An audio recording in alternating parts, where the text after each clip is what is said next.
where men were cutting down the trees. Beyond the edge of the forest there was nothing, or that is what my father told me. He meant that the forest seemed to go on forever from there. Each day at dawn, a number of trucks stopped at the top of the town where the men were waiting. My father was one of them. And he climbed up into a truck and went off to work cutting down the trees.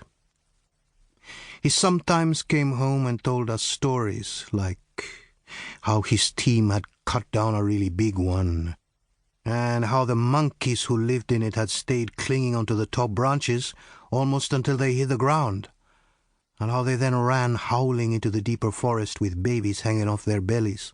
I didn't know if that or any of the other stuff he told me was true or not. But I grew up listening to his stories and loving them. So perhaps, in spite of everything he did to try to stop me, it was my father who set me on the path that brought me to where I am today.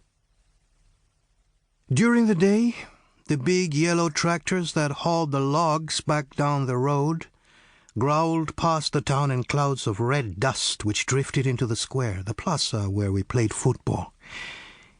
It was just a big patch of ground between the tin church and the cafe, no grass. We had games that started as soon as we were let out of school, and didn't end until our fathers came back in the trucks and darkness was falling. We were all football crazy, of course. Actually, it was not just us kids who were obsessed with football. The whole place was. The cafe had TV, and everyone squeezed in there to watch the big matches. The walls were covered with posters and photos, our players, German, Spanish and English players, great players and teams from the past. And after a big match, even if it was dark, even if it was raining, we would run into the plaza to replay the action, calling ourselves by the names and nicknames of the great stars. Pelé, the Grey Ghost, Little Bird, Maradona, whatever. And you were El Gato, the Cat, said Paul Faustino. The big goalkeeper smiled.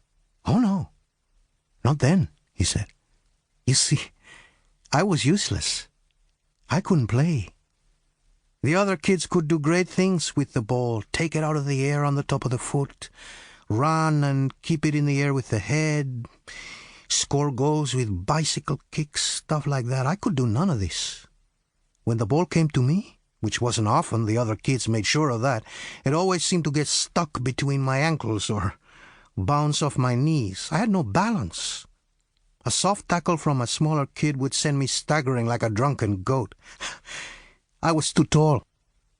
I had long, skinny arms and legs and big, clumsy hands. They called me La Cigüeña, the stork, which was fair enough. Faustino was a little puzzled. But you played in goal, surely, he said. No, it never occurred to me.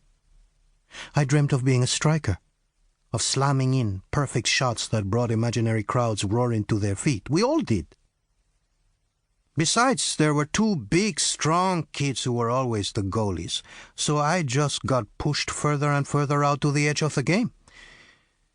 And even then, if the ball happened to come towards me, the nearest player on my side would yell, "Leave it!" and collect the ball instead. One day I played for 2 hours and didn't touch the ball once, except for when it hit me on the backside by chance. That was the day I decided to give up football.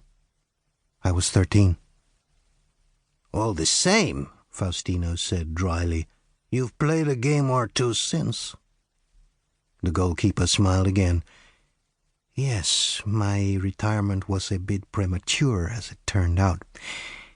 But I never played in the plaza again. And it was giving up football that made me a footballer.